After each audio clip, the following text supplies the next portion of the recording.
बड़े प्रसन्न हुए।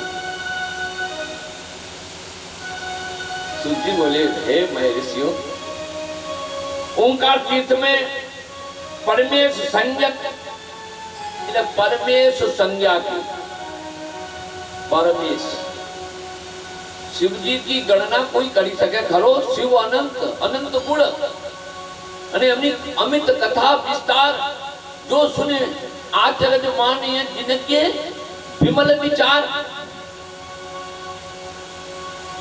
तो वो सूत जी नो भाव છે કહેવાનો કે જે પરમેશ संज्ञा वाला जे भोलानाथ ज्योतिर्लिंग અને જે રીતે પ્રગટ થયા એ હવે તમને કથા સંભળાવું. સાંભળો, મન લગાઈ જાય કે એક સમયની વાત છે. हे श्रेष्ठ मुनि, एक समयની વાત भगवान नारद मुनि गोकर्ण नामक शिवलिंग ना समीप जईने અને તપસ્યા કરવા લાગ્યા. ગૌકर्ण નામક શિવલિંગ ના પાસે જાય. सूतजी કહેવા લાગ્યા અને ગૌકर्ण નામક શિવલિંગ સામે અને અમને કહ્યું. નારદજી નો ભાવ આવે છે કે નારદજી શું કહેવા લાગ્યા ભગવાનને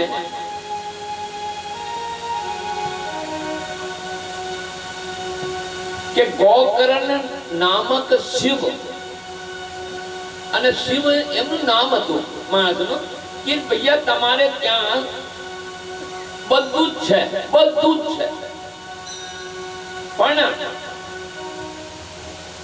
અને બહુ તમારે પાસે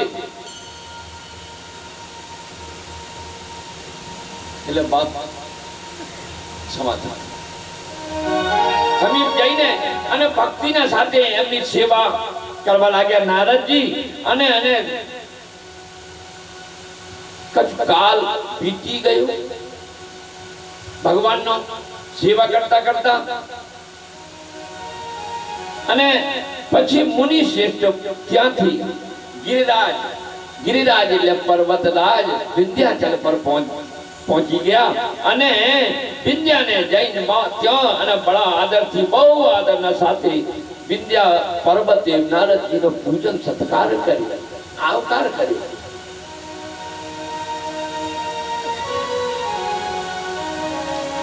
અને આવકાર કરી સેવા કરી પૂજન ચર્ચાઓ ચાલી વિંધ્યા પર્વતની નારદજીની. કેમ કે બધા દેવો છે, જેટલા પર્વત એટલા બધા દેવ છે, નદી સમુદ્ર દેવ છે.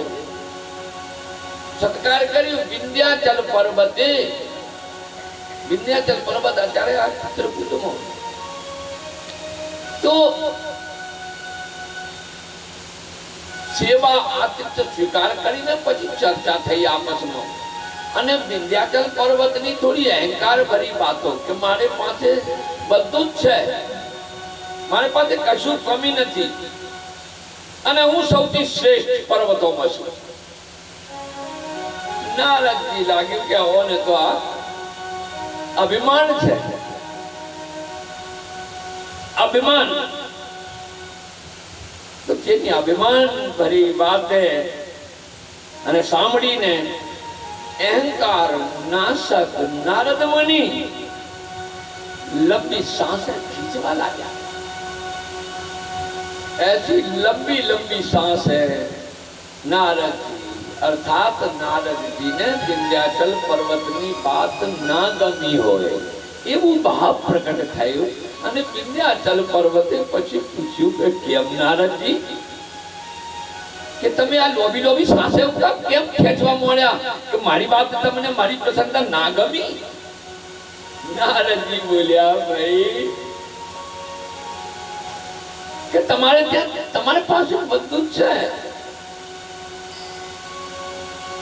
પણ તમે એમ કહેવા માંગતા હો ને કે હું સૌથી ઊંચાઈ પર છું, ખોટી વાત છે. તમે સુમેરુ પર્વત જેવા નથી.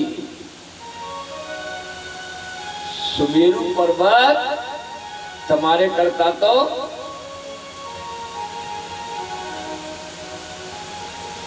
બહુ ઊંચાઈ પર છે, બહુ ઊંચો છે.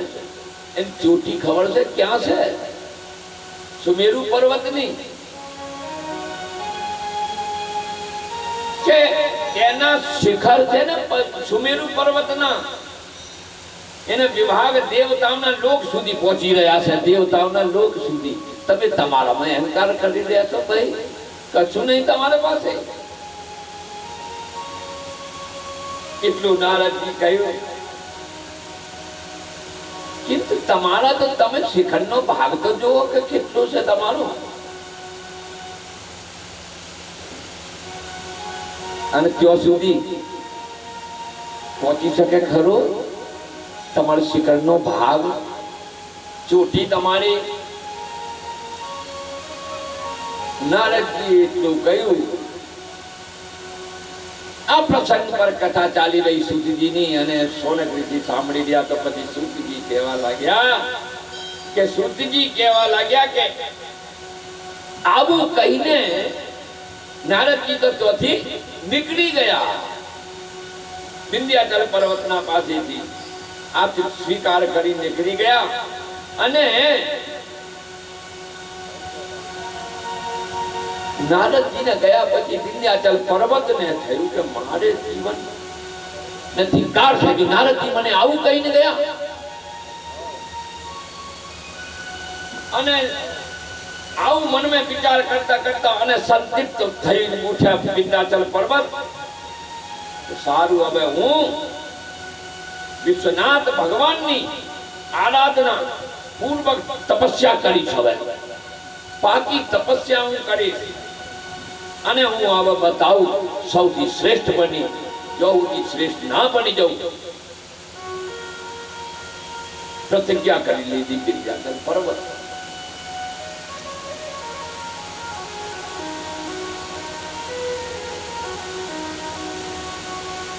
અને એટલે પ્રતિજ્ઞા કેવી હાર્દિક હૃદયથી નિશ્ચય દૃઢતા રૂપી ભગવાન શંકરની શરણમાં ગયા. તદંતર ત્યાં સાક્ષાત ઓમકારની સ્થિતિ હતી.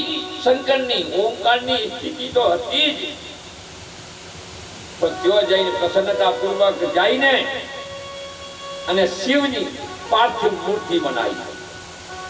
પાર્થેશ્વર ભગવાનની મૂર્તિ તૈયાર કરીને અને 6 માસ નિરંતર વિંધ્યાચલ પર્વતે શંભુ ભોલાનાથ અને શંભુની તપસ્યા આરાધના કરી શિવના ધ્યાનમાં તત્પર રહી અને પોતાની તપસ્યાના સ્થાને થી હિલ્યા તક નહીં.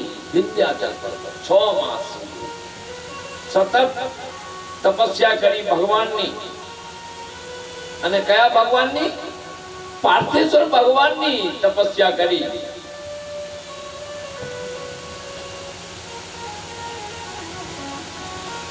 અને વિંધ્યાચલની એવી તપસ્યા જોઈને પાર્થેશ્વર ભગવાન પ્રસન્ન થઈ ગયા.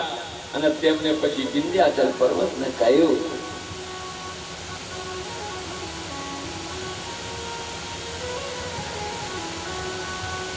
ક્યારે? જ્યારે પોતાનું સ્વરૂપ પ્રગટ કર્યું ત્યારે. અને એવો સ્વરૂપ બતાવ્યો ભોલાનાથે કે યોગીઓ ઋષિ મુનિ તપસ્યા કરવાથી બી એમને પ્રાપ્ત ના થાય, દુર્લભ હોય એવો સ્વરૂપ. અને વિંધ્યાચલ પર્વતના સમક્ષ પ્રગટ થયા ભગવાન. અને વિંધ્યાચલ પર્વતને કહ્યું, હે પર્વતરાજ, તમે બહુ તપસ્યા કરી છે, બોલો તમારી શું ઈચ્છા છે? તુમ મનોવાંછિત બળ માંગો તમે, અને હું ભક્તોના અભિષ્ટ બળ આપવા વાળો છું. ભક્તોને અભિષ્ટ બળ આપવા વાળો છું. અને તમારી તપસ્યાથી હું એકદમ પ્રસન્ન થયો. આવી રીતે ભોળાનાથે કહ્યું. તો વિંધ્યાચલ પર્વતે કહ્યું, દેવેશ્વર હે શંભો, આપ સદાય ભક્ત વત્સલ હે. ભક્ત વત્સલ એટલે ભક્ત પર કૃપા કરવા વાળા. ભક્ત વત્સલતા કેવી હોય? તાજી દિવાયેલી ગાય એના પરથી ભક્ત વત્સલતા, અને એને લઈ જાઓ છીલા પરથી ખોલીને ચરાવવા માટે અને પાછું ઘેર રહી જાય. એક જ દિવસનો ગાય ચર્યા ખરી, એનું મન ક્યો રહે? બાછડા પર રહે કે નહીં રહે? એવી ભક્ત વત્સલતા ભગવાનની આ વિંધ્યાચલનો ભાવ છે કે હે ભક્ત વત્સલ ભગવાન, કે જેમ ગાય એને બાદ તાજી વાછડાને જોઈ છોડીને ના રહી શકે એવા ભગવાન તમે. અને